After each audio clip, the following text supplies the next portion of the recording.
요한계시록 19장 1절부터 10절까지를 교독하시겠습니다. 이일 후에 내가 들으니 하늘에 허다한 무리의 큰 음성 같은 것이 있어 가로되 할렐루야, 구원과 영광과 능력이 우리 하나님께 있도다. 그의 심판은 참되고 무너질라. 운명도 땅으로 깨어난 큰 능력을 심판하사 자기 종들의 피를 그의 손에 갚으셨도다 하고, 두 번째 가로되 할렐루야 하더니 그 연기가 세세토록 올라가더라. 또 24장로와 내 생물이 엎드려 보좌에 앉으신 하나님께 경배하여 가로되 아멘 할렐루야 하니, 보좌에서 음성이 나서 가로되 하나님의 종들 곧 그를 경외하는 너희들아, 물은 대수하고 다 우리 하나님께 찬송하라 하더라. 또 내가 들으니 허다한 무리의 음성도 같고 많은 물소리도 같고 금리 성도 같아서 가로되 할렐루야, 주 우리 하나님 곧 전능하신 이가 통치하시로다. 우리가 즐거워하고 크게 기뻐하여 그에게 영광을 돌리세. 어린 양의 혼인 기약이 이르렀고 그 아내가 예비하였으니 그에게 허락하사 빛나고 깨끗한 세마포를 입게 하셨은즉 이 세마포는 성도들의 옳은 행실이로다 하더라. 천사가 내게 말하기를 기록하라. 어린 양의 혼인잔치에 청함을 입은 자들이 복이 있도다 하고, 또 내게 말하되 이것은 하나님의 참되신 말씀이라 하기로 내가 그가 앞에 엎드려 경배하려 하니 그가 나더러 말하기를 나는 너와 및 예수의 증거를 받은 내 형제들과 같이 네 종이니 삼가 그리하지 말고 오직 하나님께 경배하라. 예수의 증거는 대언의 영이라 하더라. 계시록 19장은 전반부하고 후반부가 주제가 다릅니다. 전반부는 공중 혼인잔치, 후반부는 아마겟돈 무기토입니다. 갈릴리 호수에서 지중해 사이에 있는 무기토라는 곳에서 최후의 전쟁이 벌어지는데, 이 요한계시록 19장 오늘 1절부터 10절까지 읽은 이 부분은 공중 혼인잔치, 우선 신랑 되신 예수와 신부된 교회가 결혼하는 결혼식이 지금 벌어지고 있는 거거든요. 성경의 가장 핵심 중에 핵심이 예수와 신부된 교회가 결혼하는 게 성경의 가장 핵심입니다. 그래서 이것이 큰 비밀이라고 했어요. 에베소서 5장. 에베소서는 교회론에 관한 책입니다. 교회라는 것은 지금 우리가 세워져 있는 이런 지역교회 그런 걸 뜻하는 것이 아니라 예수님의 돕는 배필인 예수의 몸에 대해서 말하고 있는 겁니다. 에베소서 5장 31절 30절부터 제가 읽겠습니다. 우리는 그 몸의 지체이니라. 예수가 머리고 성령에 의해서 예수의 살과 피로 하나가 된 모든 성도의 연합이 예수의 지체라 이거죠. 이러므로 사람이 부모를 떠나 그 아내와 합하여 그들이 한 육체가 될지니, 창세기 2장 24절에 아담의 갈비뼈를 뽑아서 만든 그 하와가 내 살 중에 살이고 내 뼈 중에 뼈라고 그랬죠. 그래서 그 아내와 합하여 그들이 한 육체가 될지니 이렇게 말한 겁니다. 32절을 같이 읽습니다. 시작. 이 비밀이 크도다. 내가 그리스도와 교회에 대하여 말하노라. 영어로 비밀이라는 단어가 시크릿이라는 단어가 있고, 미스테리라는 단어가 있어요. 헬라어도 미스테리온이라는 단어가 있는데, 시크릿이라는 이거는 한번 알으면 비밀이 아니에요. 우리 여기 들어오는 그 입구에 번호가 있잖아요. 그건 한번 알려주면 이건 금방 아는 거예요. 그래서 여기 큰 비밀, 이 미스테리라는 거. 영어로 미스테리고 헬라어로는 미스테리온이라는, 이거는 미스테리, 큰 비밀입니다. 성경의 가장 큰 비밀이 신랑 되신 예수와 그의 살을 먹고 피를 마시고 성령으로 새 창조물이 된 교회가 결혼하는 것이 성경의 최고의 비밀이라 이거예요. 그러니까 오늘날 구원받았다고 자기들이 구원의 확신이 있다고 얘기하는 오늘날 성도들이, 구원받은 성도가 신랑을 안 기다리고 있으면 그 사람이 구원이 됐냐 이겁니다. 성경의 핵심은 신부된 교회, 예수의 살과 피로 새로 창조된 성령에 의해서 거듭난 이 교회가, 그 교회를 데리러는 신랑들은 예수를 사모하는 날, 그것이 마지막 성경의 최고의 날인데, 오늘 계시록 19장 1절부터 10절까지 읽었습니다. 주님 고대가의 그 가사가 저는 너무 좋더라고요. 신도되는 교회가 흰 옷을 입고 기름 천대 타에 놓고 기다리오니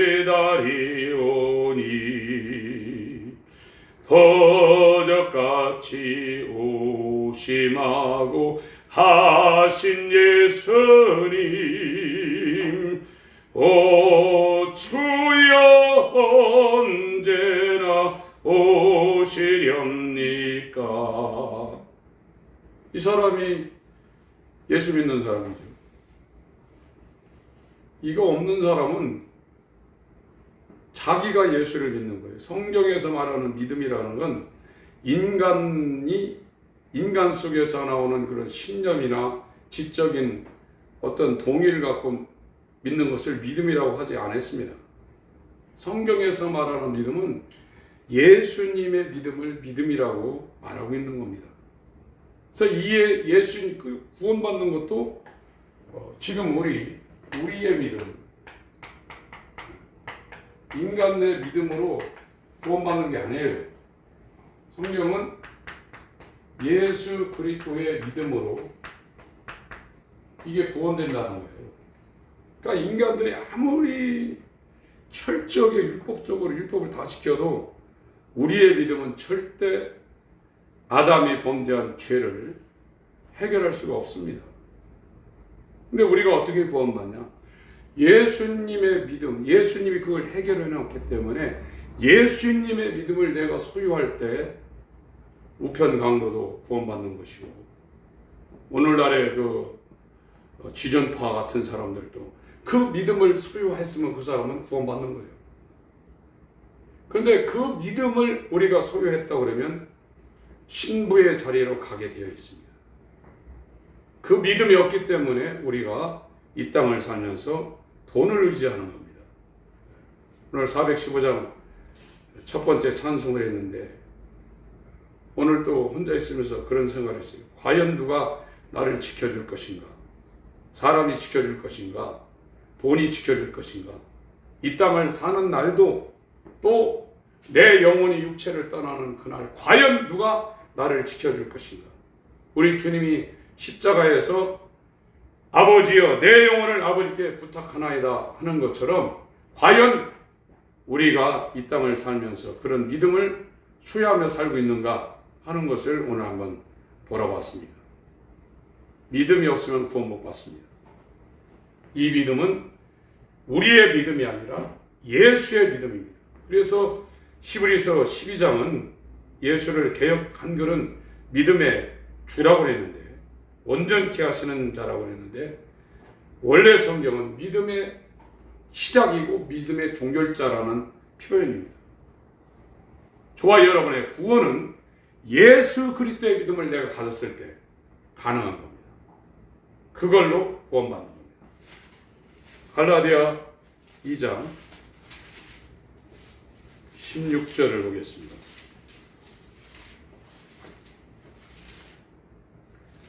사람이 의롭게 되는 것은, 사람이 구원받는 것은, 하나님 앞에 의가 되어서 구원받을 수 있는 것은 율법의 행위에서 난 것이 아니야. 율법을 아무리 주일을 성수하고 안식일을 성수하고 했던 하나님 말씀을 아주 잘 지켜서 의롭게 되는 것이 아니요, 구원받는 것이 아니요, 오직 예수 그리스도의 믿음으로 말미암는 줄 아는 것. 예수 그리스도의 믿음을 그 사람이 소유했으면 그 사람은 구원받는다, 의롭게 된다. 우리도 그리스도 예수를 믿나니 이는 우리가 율법의 행위에서가 아니고, 구원받는 게 의롭게 되는 것이 율법을 지켜서 하나님 말씀을 내가 꼬박꼬박 순종해서 구원받는 게 아니고 그리스도의 믿음으로써 의롭다함을 얻으려 합니다. 율법의 행위로서는 의롭다함을 얻을 육체가 없느니라. 이렇게 말하고 있습니다. 그래서 예수님이 정말 나의 주인이 되어야 돼요. 이 주여라는 거, 주여라는 거, 지금은 말로만 주여지 예수님이 우리 주인이 된 사람들이 드뭅니다. 말로만 주여죠. 예수님이 주인이 되어야 그분의 믿음이 저와 여러분에게 효력을 발휘하는 겁니다. 그분이 주님이 안 되면 예수님의 믿음은 우리하고 상관없습니다. 그의 피는 우리하고 상관이 없습니다. 그렇게 되면 저와 여러분은 율법의 행위를 통해서 구원받을 수 없다고 그랬기 때문에 불가능합니다. 오늘날 이 계시록 18장에 음녀가 심판받은 것은 모든 교회를, 땅을 다 간음하게 만들어놨다. 이 땅이라는 것은 계시록에서 말하는 땅은 교회입니다. 세상은 바다고요. 그래서 이 계시록 18장의 음녀가 지금 심판을 받고 19장으로 넘어오는데, 19장 가보겠습니다. 계시록 19장.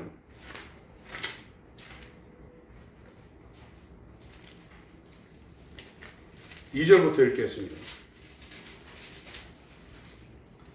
그의 심판은 참되고 의로운지라. 여기에 이 18장 21절 보세요.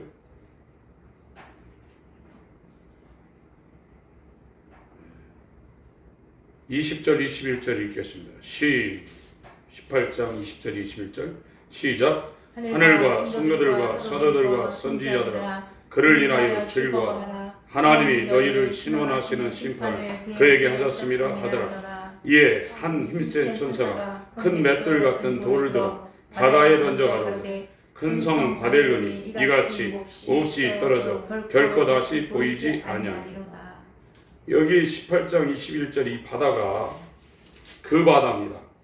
한글은 그렇게 표현할 수가 없어가지고 그냥 바다 그랬는데, 영어나 이 헬라어에는 정관사 더가 붙어가지고 더 시라고 그랬어요.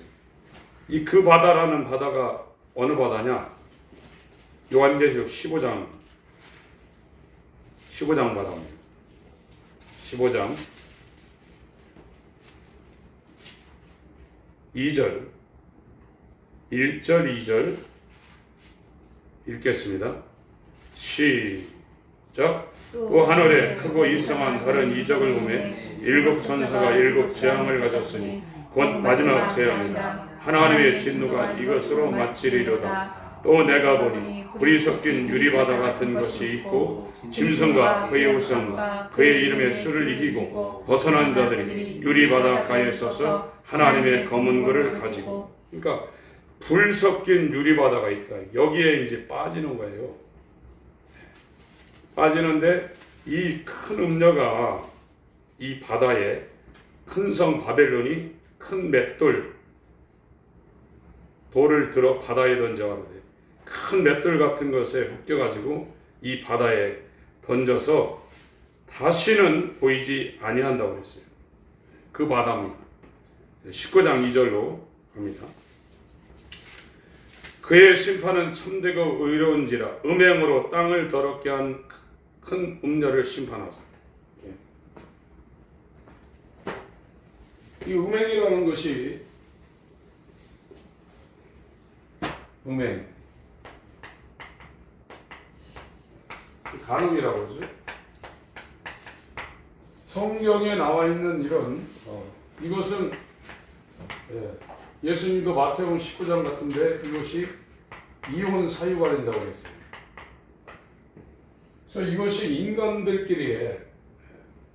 인간들끼리의 관계를 말하고 있지만 성경은 이보다 더 중요한 것이 신랑 되신 예수와 신부 된 교회 가운데 이게 벌어지면 이 끝난다는 거예요. 그 얘기를 하고 있는 겁니다. 그래서 여기 19장 2절에는 이 땅이라는 것은 교회를 얘기하는 겁니다. 이 음녀가 심판을 받는 것은 이 땅, 음행으로 땅을 더럽게 한 큰 음녀를 심판하사 자기 종들의 피를 그의 손에 갚으셨도다 하고, 그러니까 이 음녀가 18장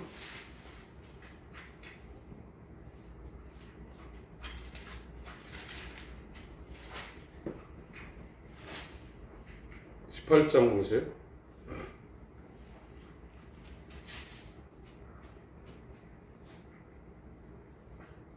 이후에 다른 천사 하늘에서 내려오는 것을 보니 큰 권세를 가졌는데 그의 영광으로 땅이 환하여지더라. 힘센 음성으로 외쳐오르되 무너졌도다 무너졌도다. 큰 성 바벨론이여, 큰 음녀가 지배하고 있는 그런 곳입니다. 교회를 얘기하는 겁니다. 귀신의 처소와 각종 더러운 영이 모이는 곳과 각종 더럽고 가증한 새이 모이는 곳이 되었도다. 그 음행의 진노의 포도주를, 오리지널 포도주를 안 주고 음행의 진노의 포도주로 주었다. 그래야 만국이 만국 교회가 무너진 겁니다. 땅의 왕들, 땅의 이 교회를 치리하고 지도하는 지도자들이 그로 더불어 음행하였으며 교회의 많은 직분자들, 땅의 상구들도 그 사체의 세력을 인하여 치부하였도다 하더라. 그래서 이게 큰 음녀인데 이 음녀가 이 교회를 전부 다 이상하게 만드는 겁니다. 그래서 오늘날 교회가 이 기복주의, 신비주의, 은사주의,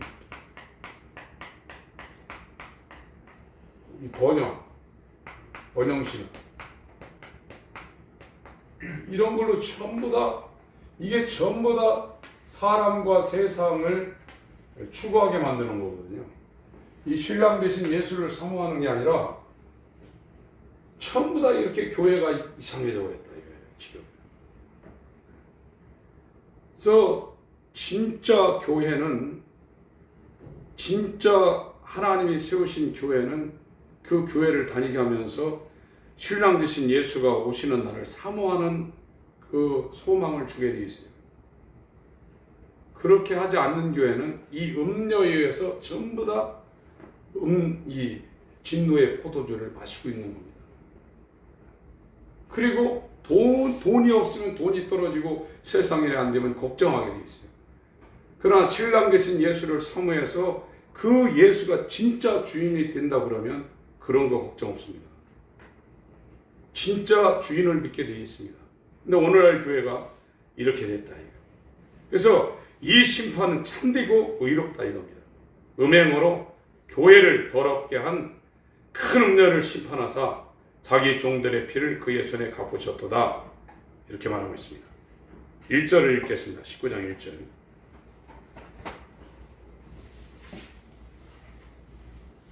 읽습니다. 시작. 이후에 내가 들으니 하늘에 허다한 무리의 큰 음성 같은 것이 있어 가로되 할렐루야. 구원과 영광과 능력이 우리 하나님께 있다. 예. 이 할렐루야.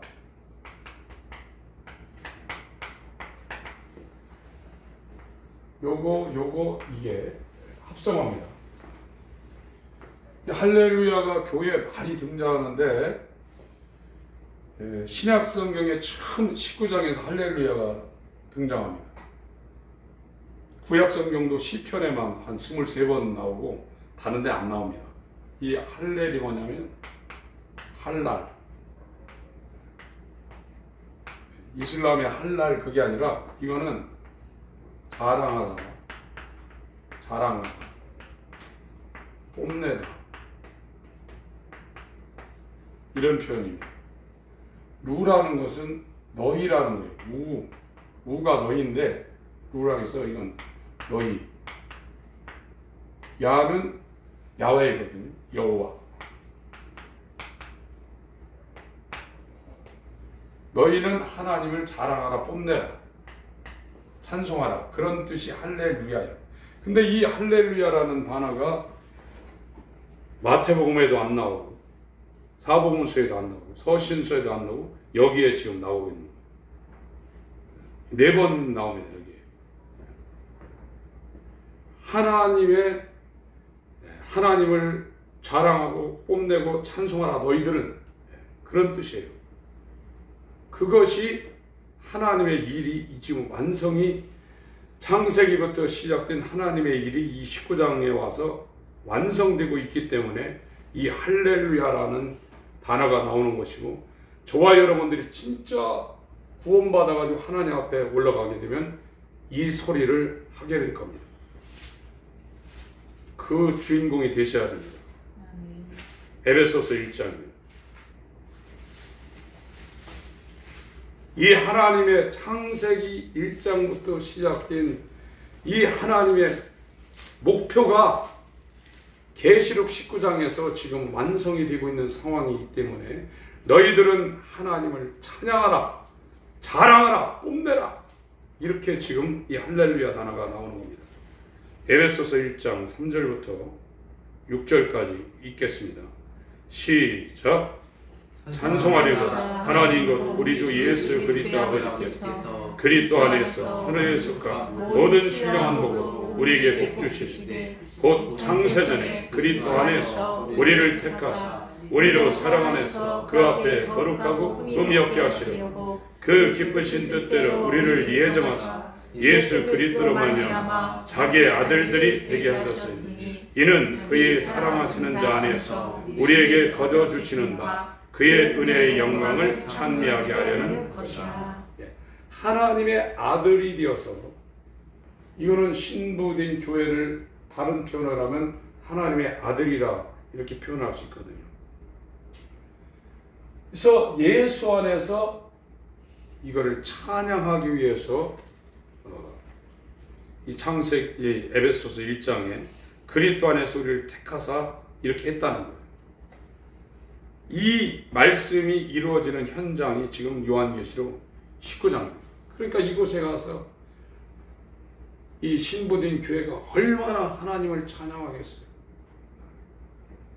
데살로니가전서 1장 10절에 성도들에게 영광을 받고, 데살로니가전서 1장 10절 보겠습니다.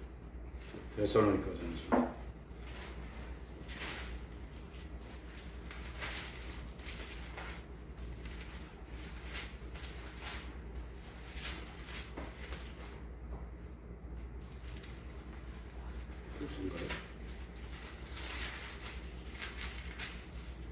후서네요. 죄송합니다. 1장 10절 시작. 그날에 강림하사 그의 성도들에게서 영광을 얻으시고 모든 믿는 자에게서 기히 여김을 얻으시리라. 우리의 증거가 너에게 믿어졌습니다.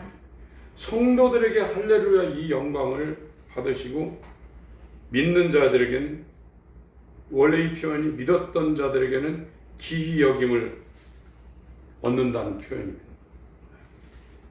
계시록 19장으로 갑니다. 그래서 이 할렐루야가 이곳에 등장하고 있는 겁니다. 3절 두 번째 가로되 할렐루야 하더니 그 연기가 세세토록 올라가더라. 이거는 큰 음녀가 심판을 받아서 이 세세라는 말은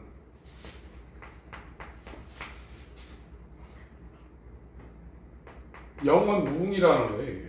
우리가 이제 영원이라는 단어를 쓰는데 한글은 이 영원이라는 단어하고 이 세세라는 단어가 구분이 안 되는데 영어나 이 원어 표현은 이 영원이 계속된다는 표현이 세세토록입니다. 이건 끝없다 이거예요. 그래서 3절 표현은 음녀의 심판 받은 것이 그 연기가 세세토록 올라간다. 끝없이 이 멸망의 구렁텅이 빠져서 끝없는 멸망을 받는다는 표현입니다. 4절 또 24 장로와 네 생물이 엎드려 보좌에 앉으신 하나님께 경배하여 가로되 아멘 할렐루야 하니 이거는 계시록 4장에 한번 언급했죠. 계시록 4장을 봅니다.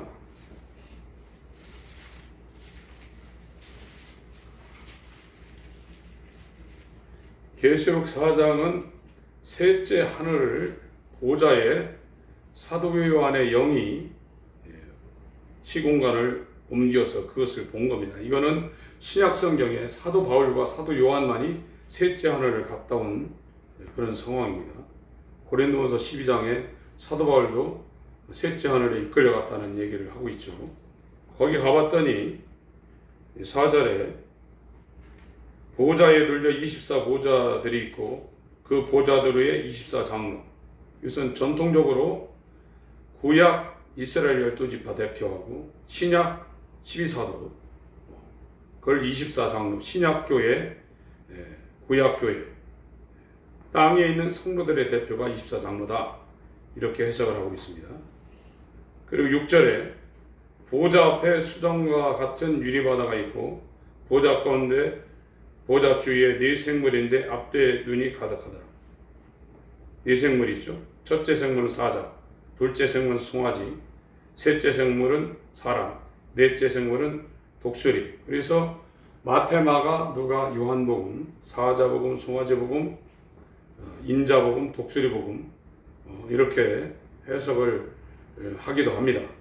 이거는 천상에 있는 천사들 대표 그렇게 일반적으로 해석을 하고 있습니다. 물론 다른 해석도 있는데 그건 나중에 시간 될 때 잠깐 말씀드리겠습니다. 요한계시록 19장 4절. 그래서 오늘은 그런 해석으로 이해를 하시고 넘어가시면 되겠습니다. 그러니까 하늘 천사들 대표와 땅 교회 대표들도 하나님께 경배하고 이렇게 할렐루야 하며 하나님을 자랑하고 뽐낸다는 겁니다. 그걸 찬양한다는 겁니다. 5절 보좌에서 음성이 나서 가로되 하나님의 종들 곧 그를 경외하는 너희들아 물은 대수하고 다 우리 하나님께 찬송하라. 여기에 또 하나님의 종들이라고 표현했어요. 이건 물은 대수하고 이렇게 했습니다. 이 다른 성경에는 작은 자나 큰 자나 이렇게 표현을 했어요.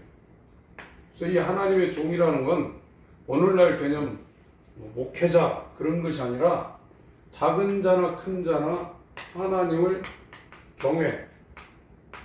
이 경외라는 것이 두렵다, 무섭다, 존경한다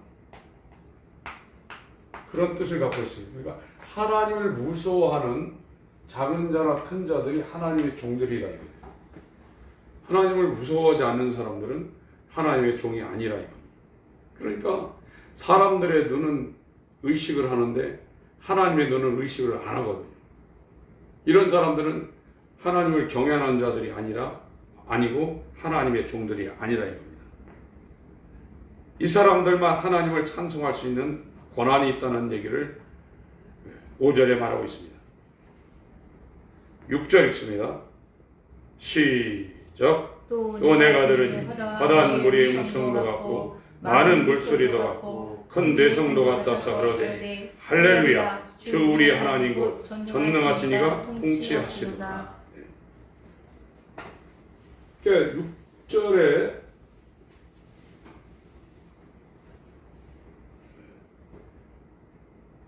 전능하신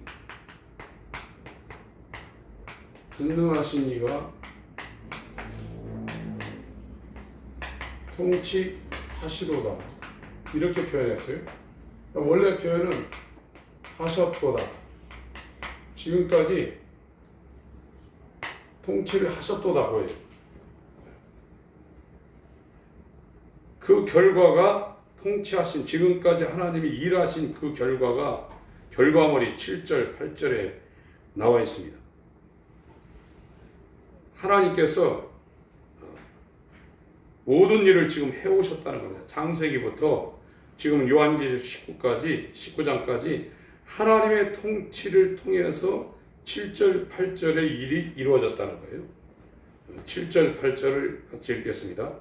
시작.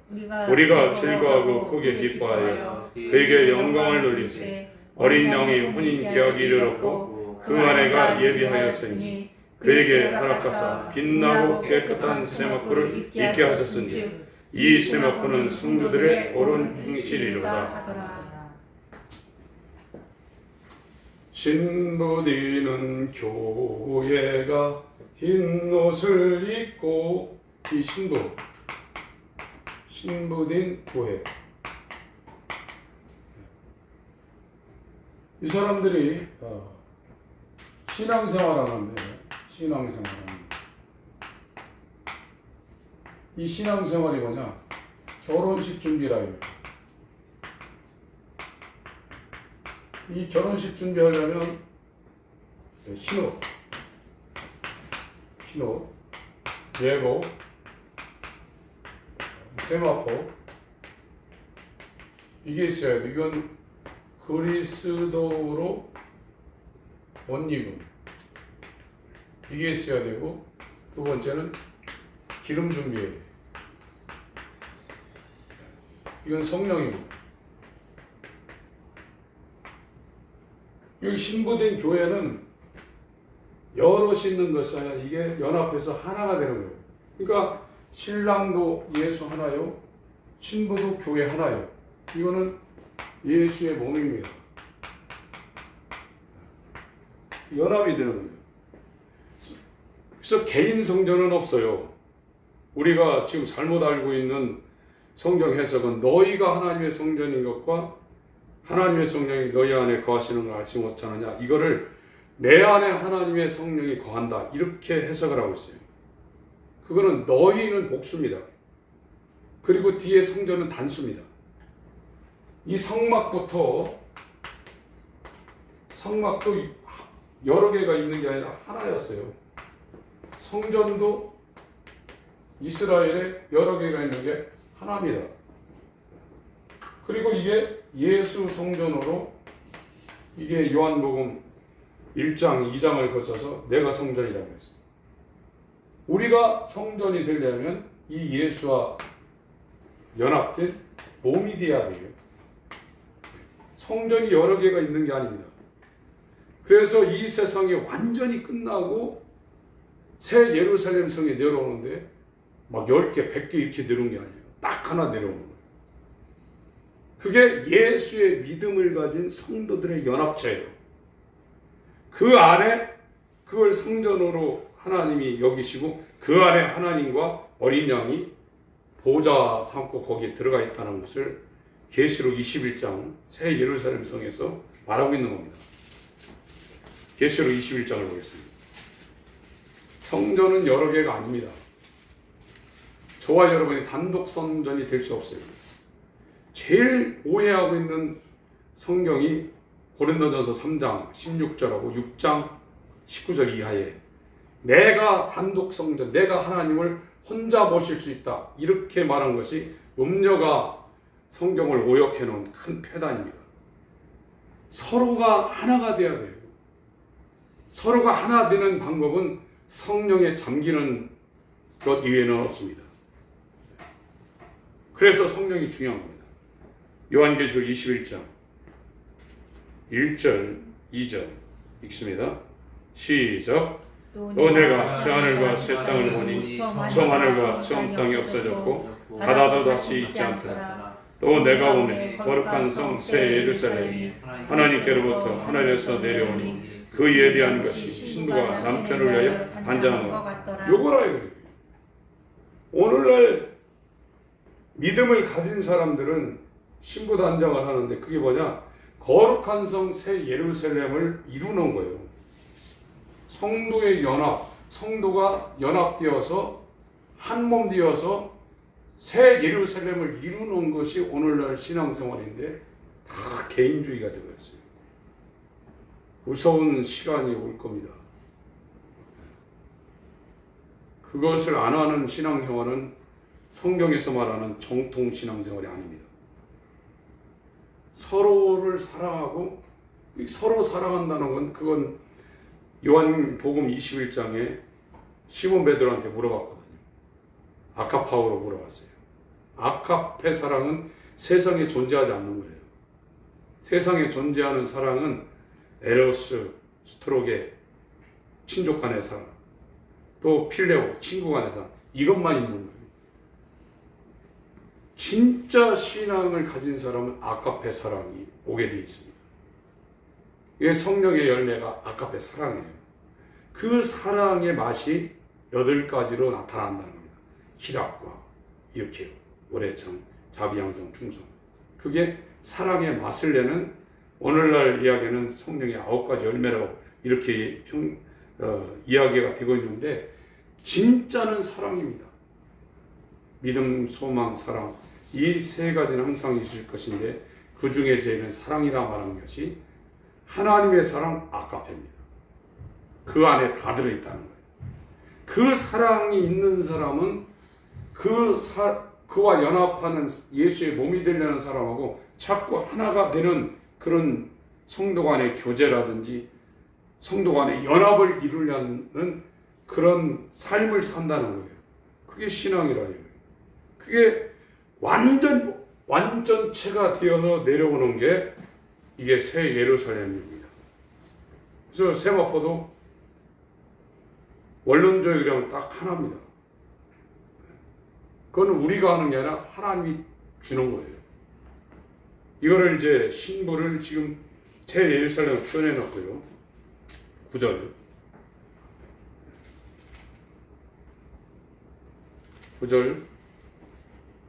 10절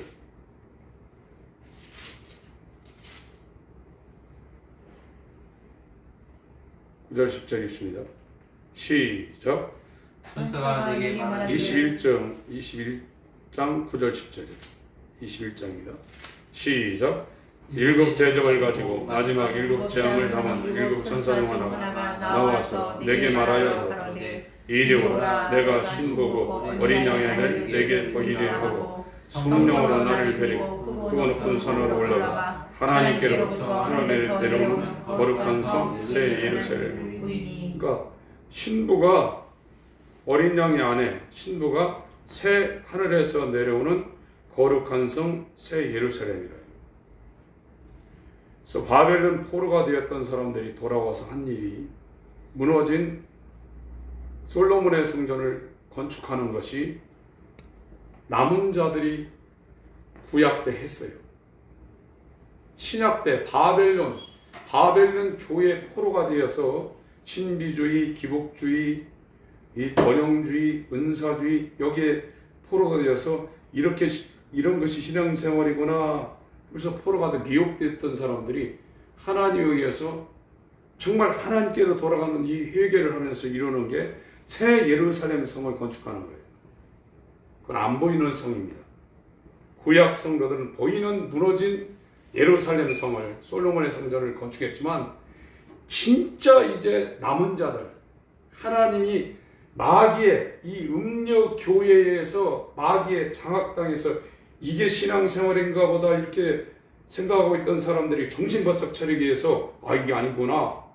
하나님께 돌아가야 되는구나, 예수의 믿음을 가져야 되구나 하는 사람들에게 제시한 일이 뭐냐면 새 예루살렘을 건축하는 일을 하나님이 하시는 겁니다. 그게 신앙생활입니다. 그 안에 22절, 22절부터 읽습니다. 22절, 23절 읽습니다. 시작. 성 안에 성전을 내가 보지 못하였으니 이는 주 하나님 곧 전능하신 및 어린 양이 그 성전이십니다. 그 성은 해나 달에 비침이 쓸데없으니 이는 하나님의 영광이 비치고 어린 양이 그 등이 계십니다. 이 안에 새 예루살렘 성 안에 성전이 없는데 친히 하나님과 어린 양이 성전이 되어서 그 새 예루살렘 성 안에 와 있다. 그리고 이제 그게 영원히 가는 거예요. 에베소서 2장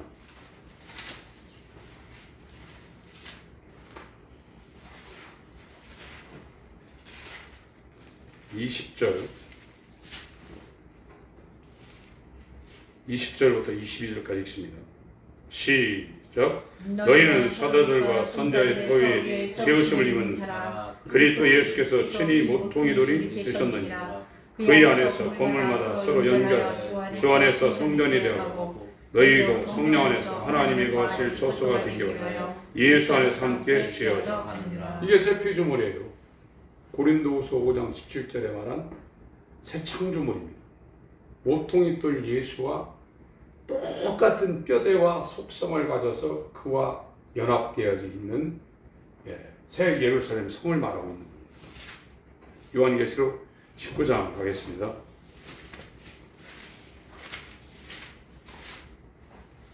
이 할렐루야라는 단어가 나온 것은 하나님이 그동안 계속 이 인류 역사의 통치를 하고 계셨는데 그 통치하신 결과물이 지금 이제 이 신부된 교회, 이 새 예루살렘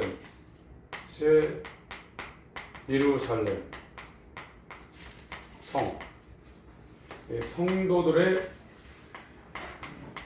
연합체, 예수의 몸이죠.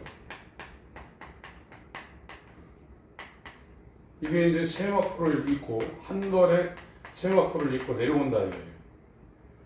이 세마포를 뜯어봤더니 이 세마포 하늘 한 땀 한 땀이 성도들의 옳은 행실이다 이거예요. 그래서 할렐루야 하는 거예요.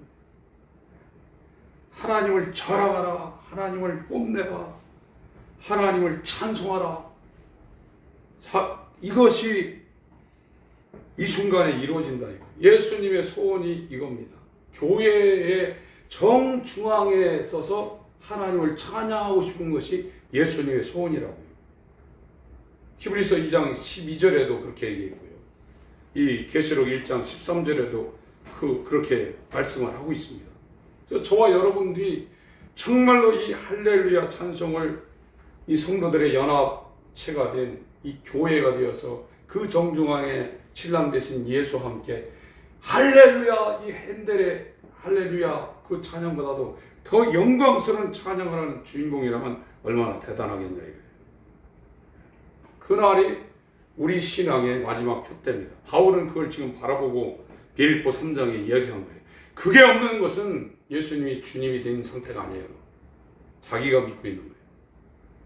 자기의 믿음은 구원 없습니다. 예수님의 믿음으로 우리가 구원받는 겁니다. 그래서 이게 유대인의 이것만 하고 맞춰야 되겠네요. 이 옷이 중요한데, 옷이. 주님 고대가의 그 사절은 참 가사를 잘 썼더라고요. 신부된 교회가 흰 옷을 입고 기름 준비 다 해놓고 기다려오니 도적같이 오심하고 하신 예수님, 오 주여 언제나 오시렵니까? 그래서 예수 그리스도로 옷 입어라. 갈라디아 3장 27절, 예수로 옷 입어라. 로마서 14장 13절인가요? 그리고 흰 옷을 입고, 계시록 6장에도 흰 옷을 입고 7장에도 흰 옷을 입고 다 흰 옷을 입는 장면이 나오죠. 그건 예수 그리스도로 옷을 입는 겁니다. 이게 칭의가 되는 순간이거든요. 그래서 유대인의 결혼식에 약혼이 있어요.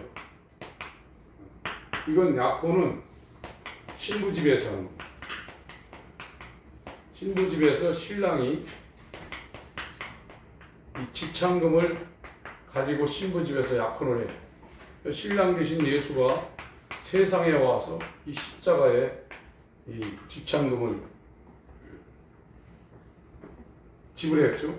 그러면 약혼이 끝나면 이 신랑은 자기 아버지 집에 가서 처소를 예비합니다.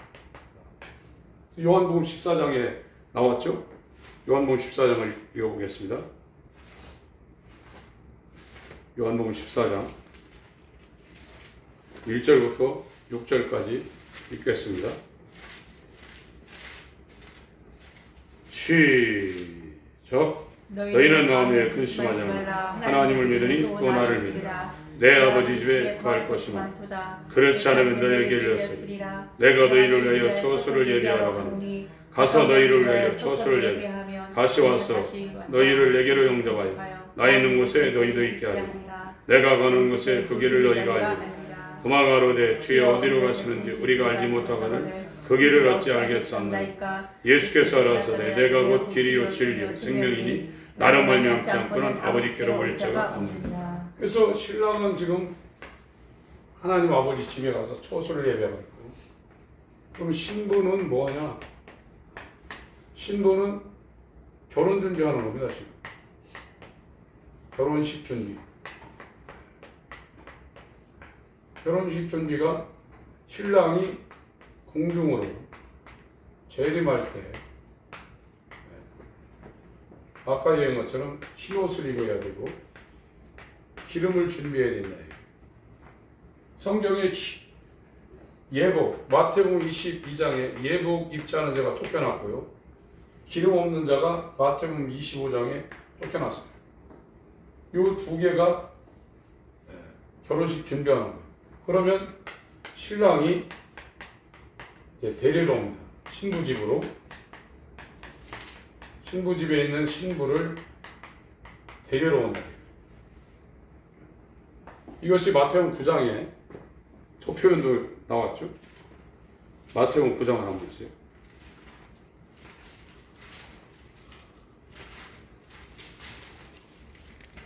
우리 성경은 번역이 지금 굉장히 이게 잘 안 돼가지고 이게 그냥 한 번으로 이렇게 번역되면 괜찮은데 영어로 갔다가 한문으로 갔다가 한글로 갔다가 몇 번씩 이게 건너가지고요.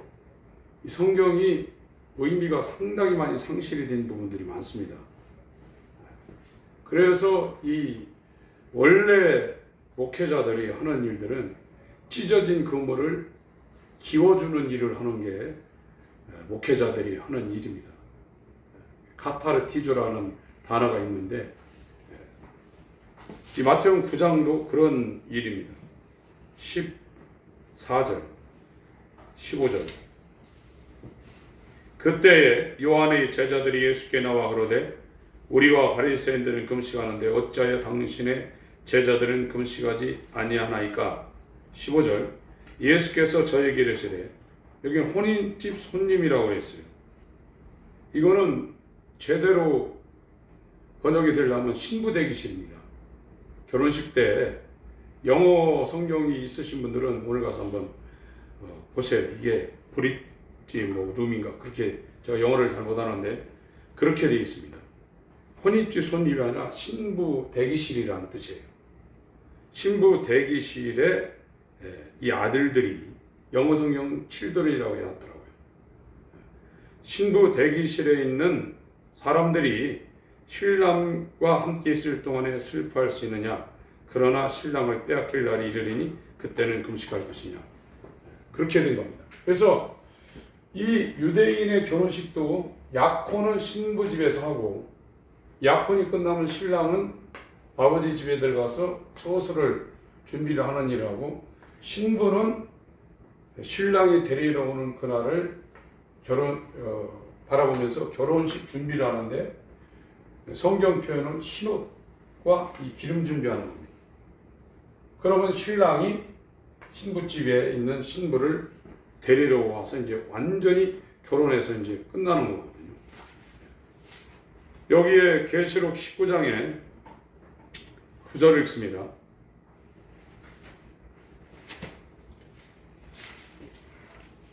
계시록 19장 9절 시작. 천사가 내게 말하기를 기록하라. 어린 양의 혼인잔치에 청함을 입은 자들이 복이 있도다 하고 또 내게 말하되 이것은 하나님의 참되신 말씀이라 하고. 그래서 여기도 혼인잔치가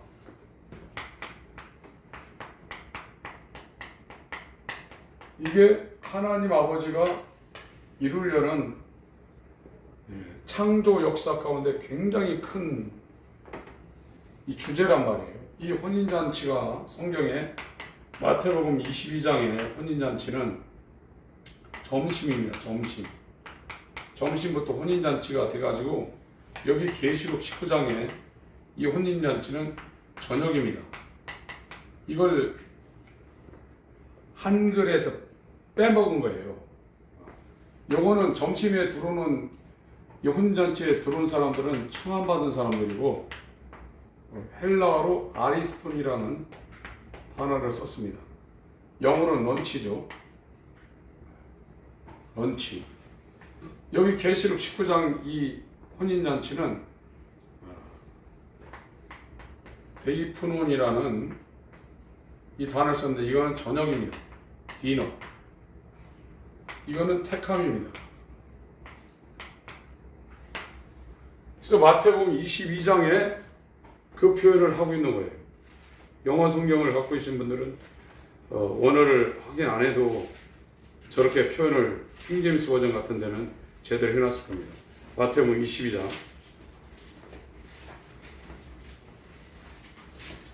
1절부터 제가 읽겠습니다.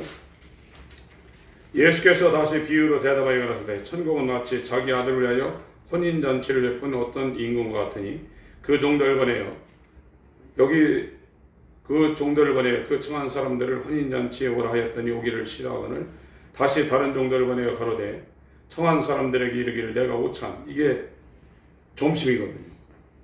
이게 런치입니다. 이게 혼인잔치입니다. 마태복음 22장 준비하되 나의 소와 살진 짐승을 잡고 모든 것을 갖추었으니 혼인잔치에 오소서 하라 하였더니 저희가 돌아보지도 아니하고 보지도 않고 하나는 자기 밭 하나는 자기 상업차로 가고 유대인들이 그랬다는 거예요. 그 남은 자들은 그 종들을 잡아 능욕하고 죽이니 임금이 노하여 군대를 보내어 그 살해인 자들 진멸하고 그 능력을 불살하고 이에 종들에게 이르되 혼인잔치 오찬입니다. 예비되었으나 청한 사람은 합당치 아니하니 사거리 길에 가 사람을 많은 대로 혼인잔치에 청하라 오너라 한데 종들이 길에 나가 악한 자나 선한 자나 만나는 대로 모두 데려오니 혼인잔치에 손이 가득한지라. 오찬입니다. 이방인들을 이렇게 지금 데려온 겁니다. 11절 읽습니다. 시작. 임금이 손을 들어 보러올세 거기서 예복을 입지 않은 한 사람을 보고 가로되 친구여 어찌 예복을 입지 않고 여기 들어왔느냐 하니 저가 유부모니언은 임금이 성원들에게 말하되 그 수족을 결박하여 바깥 어둠에 되어던지라. 거기서 슬피 울며 이를 감히 있으려 하니라. 청함을 받은 자는 많되 택함을 입은 자는 적으니라. 점심까지는 돌았는데 예복을 입지 않아가지고 저녁 만찬에는 쫓겨나는 장면이 나오는데 계시록 19장 이 혼인잔치는 저녁입니다. 데이푼이라는 단어를 썼습니다. 디너까지 왔다 이거죠. 그래서 세마포를 지금 입은 상황이 되는 겁니다.